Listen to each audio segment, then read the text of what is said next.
जैसे ही निकले घर से वृंदावन की ओर, तो रास्ते में एक गांव पड़ा जिसका नाम था चित्थावल। वहां आप रात्रि शयन के लिए रुके तो आपको पता चला कि यहां तो एक दिव्य ठाकुर जी के युगल स्वरूप की सेवा होती है। और आप जैसे ही दर्शन करने के लिए गए तो चित्थावल में जो युगल सरकार विराजमान थे वही थे श्री राधा वल्लभ लाल, श्री राधा वल्लभ लाल जी। ये व्रज से दूर है चित्थावल, वहीं देवबंद के आसपास है। आत्मदेव नाम के ब्राह्मण रहते थे। उन आत्मदेव ब्राह्मण ने शंकर जी की आराधना की। सब लोग इधर देखो, ध्यान से सुनो। और शंकर जी की इतनी आराधना की कि शंकर जी प्रसन्न होकर प्रकट हो गए और प्रकट होकर के बोले, वरदान मांगो, क्या चाहिए। तो आत्मदेव जी बोले, आपके हृदय को जो सबसे प्रिय लगता हो वो मुझे दे दो। शंकर जी बोले, ये क्या मांग लिया आपने। बोले, अब तो वही चाहिए जो आपके हृदय को सबसे प्रिय है।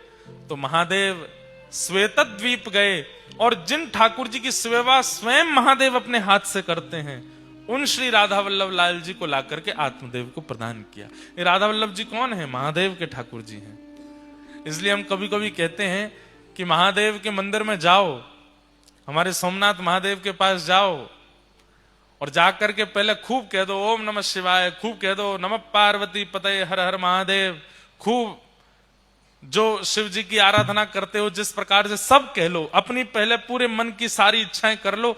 लौटते समय हमारी कही एक बात मान लो, जब आप मंदिर से दर्शन करके लौटो तो अंतिम बार जब देख रहे हो वापस निकलने से पहले, तब एक बार कह दो, बोलो श्री राधा वल्लभ लाल की।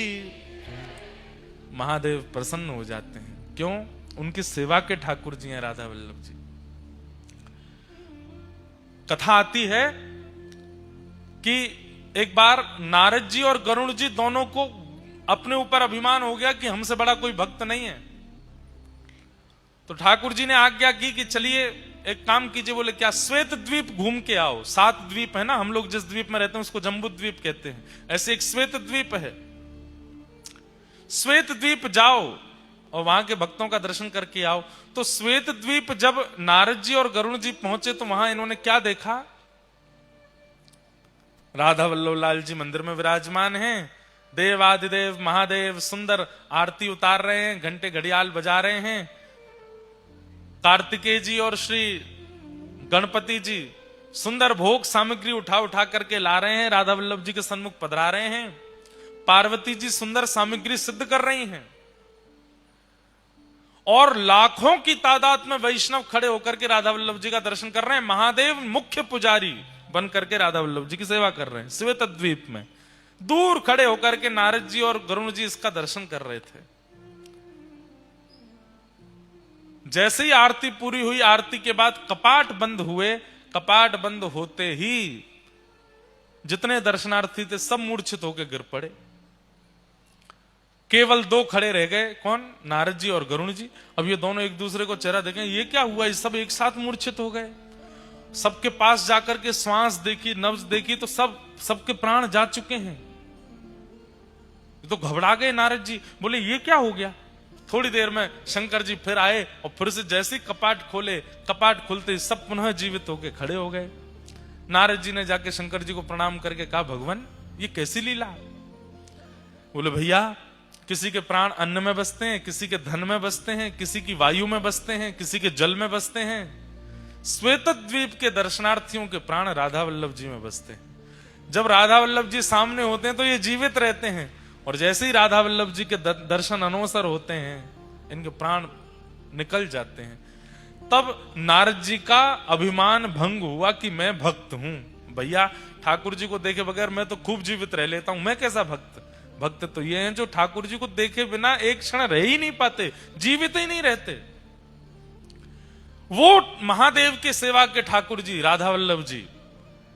जब आत्मदेव ब्राह्मण ने कहा अपनी हृदय की सबसे प्रिय वस्तु दो, तब महादेव राधा वल्लभ जी को ला करके आत्मदेव ब्राह्मण को दिया। और चित्थावल ग्राम में आत्मदेव उन्हीं राधा वल्लभ जी की सेवा करते। आज जैसे ही हितरवंश महाप्रभु वहां पहुंचे, ठाकुर जी को जैसे ही देखा, ठाकुर जी ने अपने नयन मटकाने शुरू किए। मूर्तिमंत ठाकुर जी ऐसे ही रहते हैं, लेकिन हितरवंश महाप्रभु के आते ही उन्होंने अपने नेत्रों को ऐसे ऐसे घुमाया अरे ये तो बड़े प्यारे ठाकुर जी हैं, नैन मटका रहे हैं मुझे देख के। जय जय कछु आज्ञा है। ठाकुर जी ने तुरंत हृदय में प्रकट होकर के आज्ञा करी, आप मेरे वंशी के स्वरूप हो। ये आत्मदेव जी हमको शंकर जी से ले तो आए अपने पास, पर हमारी इच्छा है कि अब हम वृंदावन में विराजमान हों। इसीलिए हमने आपका घर छुड़वा करके आपको वृंदावन जाने की आज्ञा करी, और रास्ता में आप भटकते हमारे पास ही आए। अकेले मत जाओ, हमको लेकर के जाओ वृंदावन। अब सुनिए बात आगे, तो सुनिए ठाकुर जी कैसी लीला करते हैं।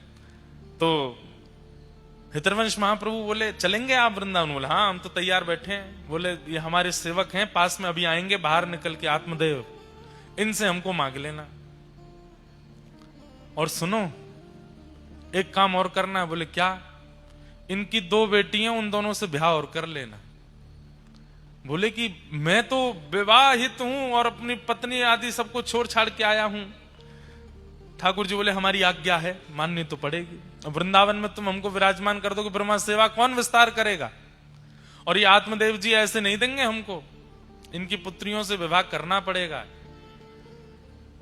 तो इतना कह ही रहे थे, इतने में ही आत्मदेव जी आ गए। ठाकुर जी पुनः खड़े हो गए ऐसे। आत्मदेव जी आकर के बोले कहिए भगवान, बड़ी कृपा आप पधारे। अच्छा, ठाकुर जी भी एक साथ 2 रोल कर लेते हैं। यहां हितरवंश महाप्रभु से क्या कह रहे हैं कि आत्मदेव जी आए, उनसे हमको मांग करके ले जाना, इनकी बेटियों से ब्याह कर लेना। और वहां भीतर आत्मदेव के सामने भी प्रकट हो गए और उनसे कह रहे हैं सुनो, अब हमारी व्रज जाने की इच्छा है, बाहर एक सेवक आए हितरवंश महाप्रभु, इनको हमें प्रदान कर दो। आत्मदेव जी बोले मैं आपके बिना कैसे रहूंगा? ठाकुर जी बोले हम प्रकट होकर दर्शन दे रहे हैं ना, ये दर्शन तुम्हारी स्थिति में सदा रहेंगे। आत्मदेव जी बोले एक और प्रार्थना सुन लीजिए। बोले क्या? मैं आप चले जाएंगे तो मेरी जीविका कैसे चलेगी? मंदिर से ही मेरा घर चलता है, मेरी 2 बेटियां हैं, बेटियों का पिता हूं, कैसे निर्वन, इनका ब्याह आदि करना है, सब कैसे होगा? ठाकुर जी बोले वही तो व्यवस्था हमने कर दी है, बाहर जो आए हैं उनसे अपनी दोनों बेटियों का ब्याह कर दो, और ब्याह करने के बाद भाई बाहर कहीं ब्याह करोगे तो दहेज मांगेंगे, तुमको देना पड़ेगा, इनको दहेज रूप में हमको दे देना, हमको दहेज में दे दो। कैसे ठाकुर जी की लीला, 2 जगह, दोनों जगह आज्ञा कर दी। यहां आत्मदेव जी गए, यहां से हरिवंश महाप्रभु बोले हमको आपसे एक जरूरी बात करनी है। आत्मदेव जी बोले हमको भी बहुत जरूरी बात करनी है। बोले पहले आप बताओ। बोले नहीं पहले आप बताओ। नहीं मुझे तो ठाकुर जी ने आज्ञा करी वो बताना है। हाँ तो मुझे भी तो ठाकुर जी ने आज्ञा करी है, मुझे भी वही बताना है। हरिवंश जी बोले तो पहले मैं ही कह दूं? बोले हाँ कह दो। वो ठाकुर जी ने आज्ञा करी है कि राधा वल्लभ लाल जी को वृंदावन जाना है, आप इनको हमें प्रदान कर दो। आत्मदेव जी बोले ये तो हो गई एक आज्ञा, दूसरी आज्ञा क्या करी? हरिवंश महाप्रभु बोले आपको कैसे पता कि दूसरी आज्ञा भी है? बोले क्योंकि यही डिट्टो आज्ञा हमको भी करी है।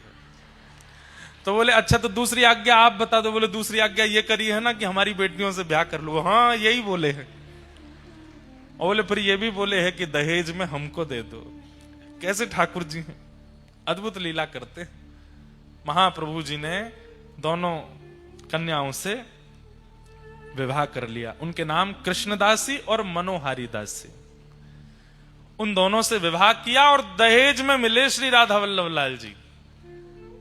आप लोग जब वृंदावन प्रकट जो भजन है वृंदावन प्यारो वृंदावन, उसकी वीडियो देखेंगे, उसमें सूक्ष्म सूक्ष्म आचार्यों के चरित्र दिखाए हैं। उसमें जब आप देखोगे तो आप राधा वल्लभ जी का प्रसंग देखना, आज देखना जाके, कैसे महाप्रभु जी विराजमान होते हैं।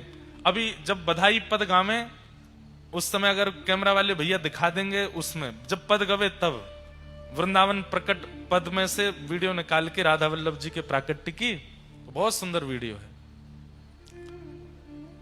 ठाकुर जी बढ़िया बैलगाड़ी में विराजमान भये, दोनों कृष्णदासी और मनोहारी दासी दोनों पत्नियों को विराजमान करके हितरवंश महाप्रभु राधा वल्लभ जी को लेकर के, और इतना ही नहीं खूब धन धान्य दिया, खूब संपत्ति प्रदान की। लाल जी जा रहे हैं वृंदावन, खूब बढ़िया ठाट से विराजेंगे। श्री हितरवंश महाप्रभु ठाकुर जी को लेकर के पहले वृंदावन पधारे, वृंदावन की सीमा पे ही रुक गए।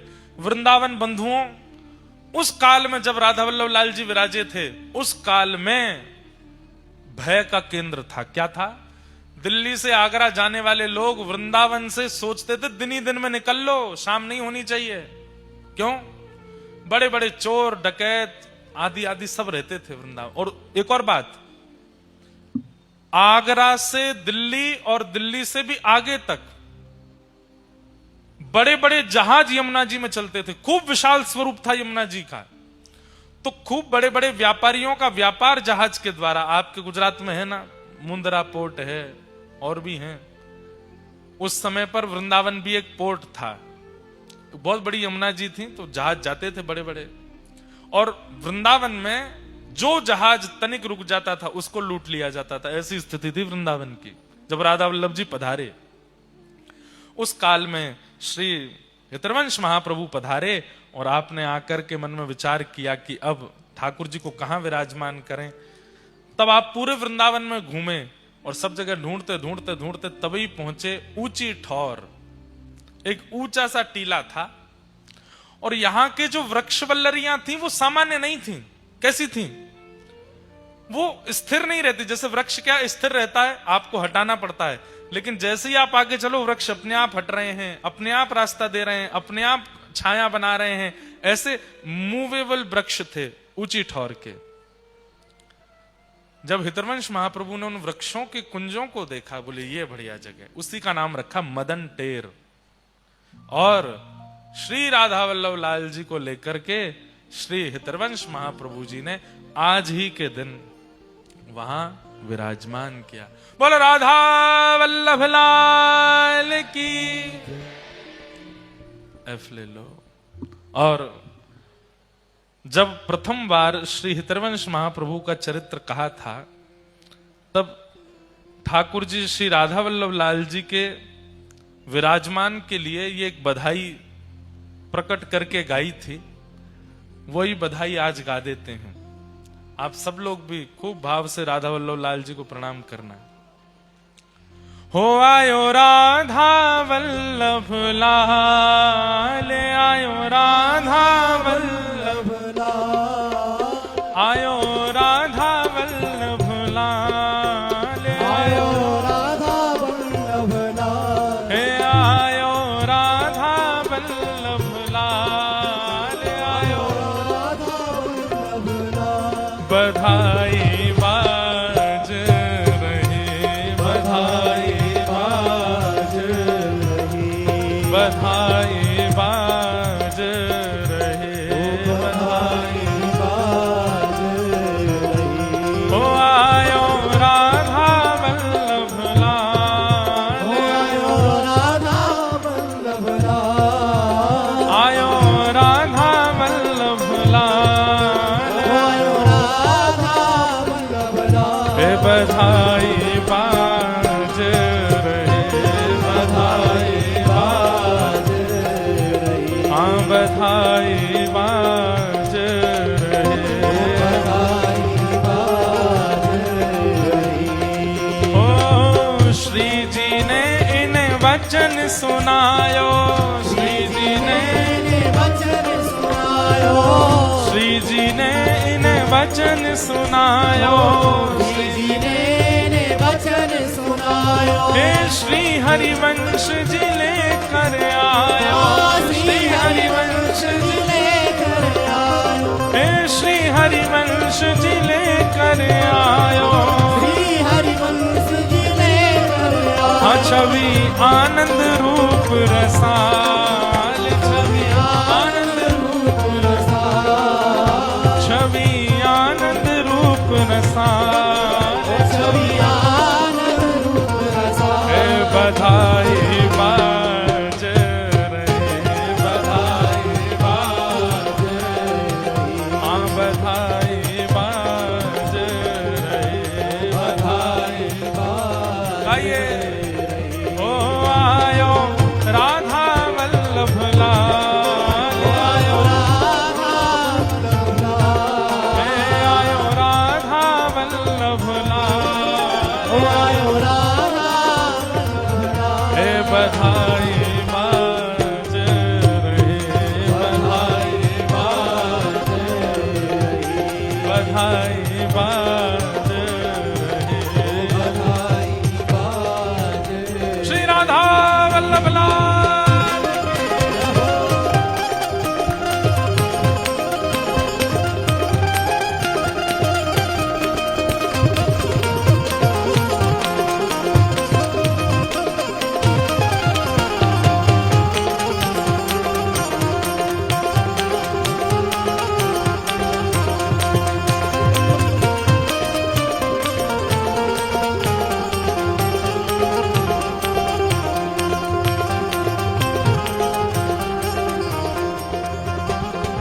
श्री हरिवंश जी नाचे गावे, श्री हरिवंश जी नाचे गावे, श्री हरिवंश जी नाचे गावे, श्री हरिवंश जी नाचे गावे।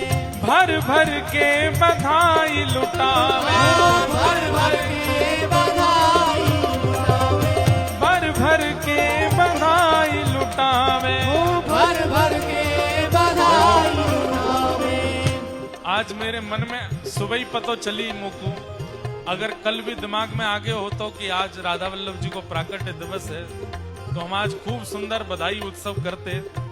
पर कोई बात नहीं, कल कथा में ठाकुर जी का प्राकट्य होना ही है, तो आज की भी बधाई, कल डबल बधाई मिलेगी आपको। ठाकुर जी के जन्म की भी बधाई, राधा वल्लभ जी के जन्म की भी बधाई। हे भर भर के बधाई लुटावे, भर भर के बधाई लुटावे, हे भर भर के बधाई लुटावे। भर भर के क्यों? बधाई लुटावे। हो मेरे प्राणन के प्रतिपाल, मेरे प्राणन के प्रतिपाल, मेरे प्राणन के प्रतिपाल। मेरे प्राणन के प्रतिपाल। हे बधाई बाज रहे, बधाई बाज रहे, ओ बधाई बाज रहे, हो आयो राधा वल्लभ लाल, हे आयो राधा वल्लभ लाल, हे बधाई बाज रहे, बधाई बाज रहे, ओ बधाई बाज रहे, बधाई हो।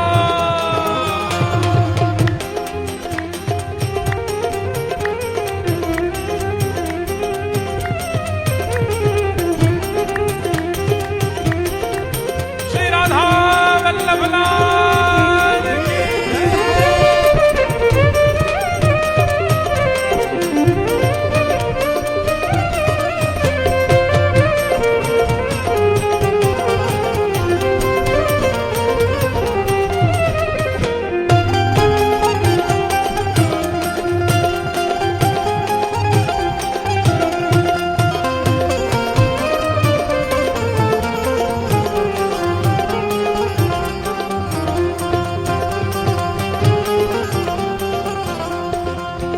हे वृंदावन में बाजी बधाई, वृंदावन में बाजी बधाई, वृंदावन में बाजी बधाई, वृंदावन में बाजी बधाई। श्री राधा वल्लभ सी निधि जो पाई, राधा वल्लभ सी निधि जो पाई, श्री राधा वल्लभ सी निधि जो पाई। राधा वल्लभ सी निधि जो वो सब नाचे दे दे ताल, सब नाचे दे दे ताल, सब नाचे दे दे ताल, सब नाचे दे देता। हे बधाई बाज रहे, बधाई बाज रहे, बधाई बाज रहे। हे आयो, ओ आयो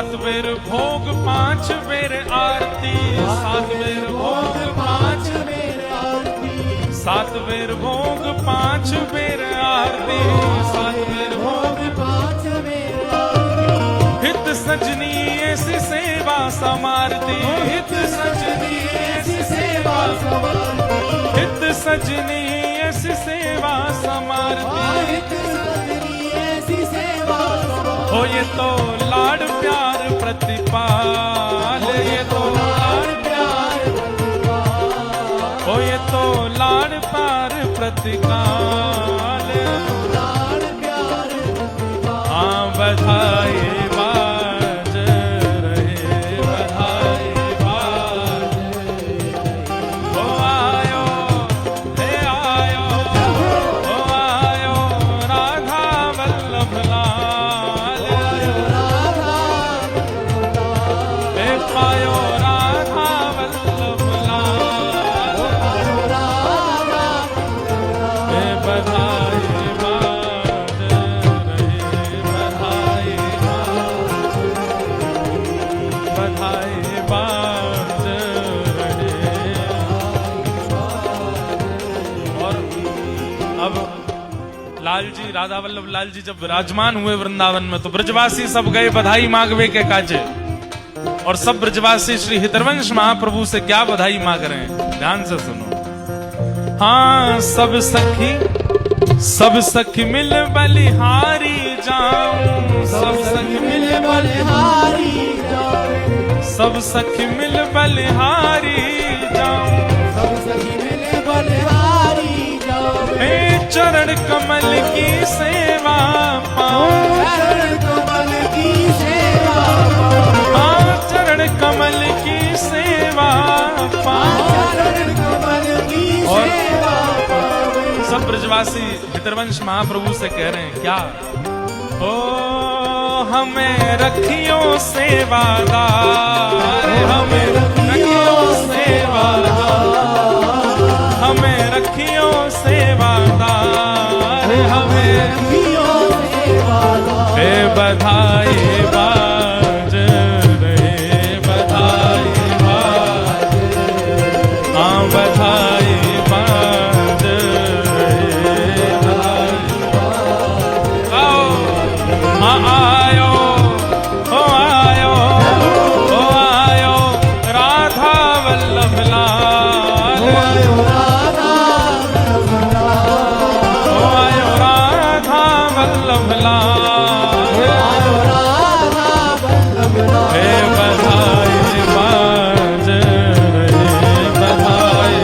बाज, बधाई बाज रहे,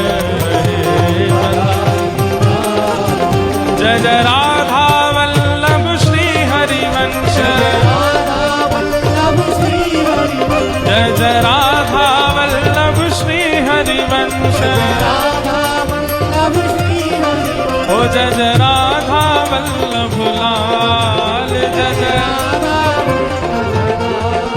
हे आयो राधा वल्लभ लाल, आयो राधा हे बधाई बाज रहे, बधाई बाज, बधाई बाज रहे, बधाई बाज, जय जय श्री राधे, जय जय श्री राधे, जय जय श्री राधे, श्री राधा वल्लभ लाल की।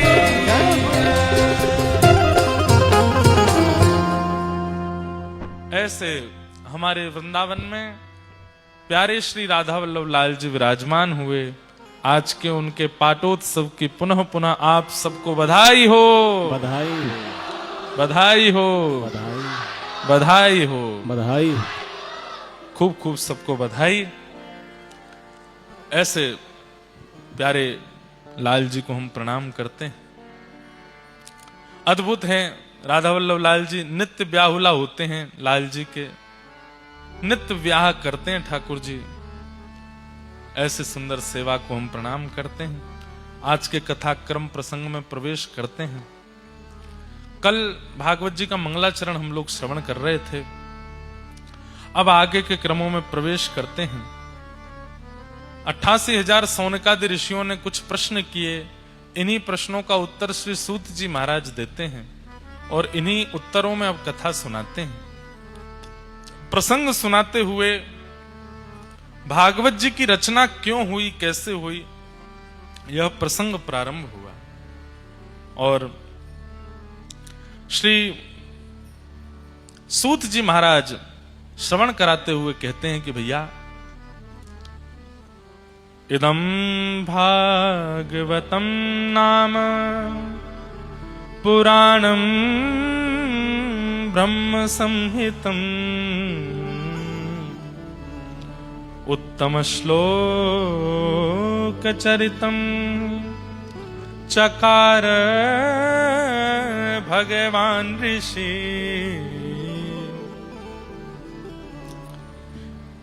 किसी भी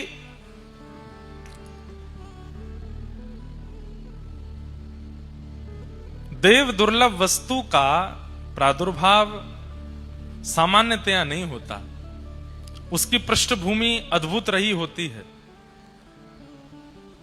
वेदव्यास जी महाराज अब तक 18 उपपुराण और 17 महापुराण लिख चुके हैं, वेदों की रचना कर चुके हैं, महाभारत के निर्माण कर चुके हैं, मीमांसाओं का प्रादुर्भाव कर चुके हैं। पर इतना सब कुछ किस लिए लिख रहे हैं? मानवों के कल्याण के लिए। पर इतना सब कुछ लिखने के बाद भी चित्त को शांति नहीं मिली। क्यों नहीं मिली शांति? जब मानव कल्याण में इतना कुछ कर चुके हैं तो थोड़ा तो संतोष चित्त में होना चाहिए कि मैंने कुछ भला किया। लेकिन व्यास जी के चित्त को एक बात सदा परेशान करती रहती है कि मैंने जितनी रचनाएं कर ली, इनसे संभवतः मानव कल्याण नहीं हो पाएगा, उतना नहीं हो पाएगा जितना मैं सोच के बैठा हूं। रचनाकार को पता होता है कि मेरी रचना में कितनी सामर्थ्य है और कितनी योग्यता है। अगर किसी ने कुछ बनाया और आप उसकी झूठी प्रशंसा करने लगते हैं तो उसको पता चल जाता है कि इतने बढ़िया हैं नहीं, जबरदस्ती बोल रहे हैं। क्योंकि निर्माणकर्ता को पता होता है कि जो वस्तु बनी है वो उसकी इच्छा, योजना और परिकल्पना पर खरी उतरती है कि नहीं। वेदव्यास जी महाराज को अपनी रचनाओं से ठीक है आनंद था, प्रसन्नता है, पर जो चित्त में संतुष्टि होनी चाहिए थी वैसा संतोष अभी प्रादुर्भाव नहीं हुआ। तब वहां श्री नारद जी का आगमन हुआ और नारद जी महाराज ने आकर के व्यास जी से कहा, आपके मुख पर बड़ी चिंता है। यहां जो लोग हैं उनसे ने बोल दो, बोले नहीं। नारद जी महाराज ने व्यास जी से कहा कि व्यास जी, आपके मुख पर इतनी चिंता का दर्शन क्यों? एक बात आप सब लोग बहुत ध्यान से सुनो। मैं हमेशा इस प्रसंग में एक बात कहता हूं कि व्यक्ति किसी भी योजना में लगा है और अगर उसे संतुष्टि नहीं होती है तो उसे क्या करना चाहिए, इस प्रसंग में जरूर सुनिए।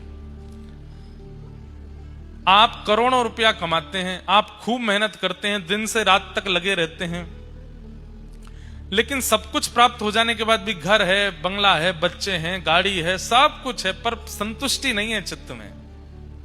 जरूरी नहीं है धनवान व्यक्ति को ही हम ये बात कह रहे हैं। दूसरे ज्ञानवान व्यक्ति खूब पढ़ लिख लिए, सब कुछ नॉलेज, सारी नॉलेज चित्त में आ गई, लेकिन फिर भी चित्त में संतोष नहीं है। महाराज जी गौ सेवा करते हैं, गौ सेवा में संतुष्टि नहीं हो पा रही।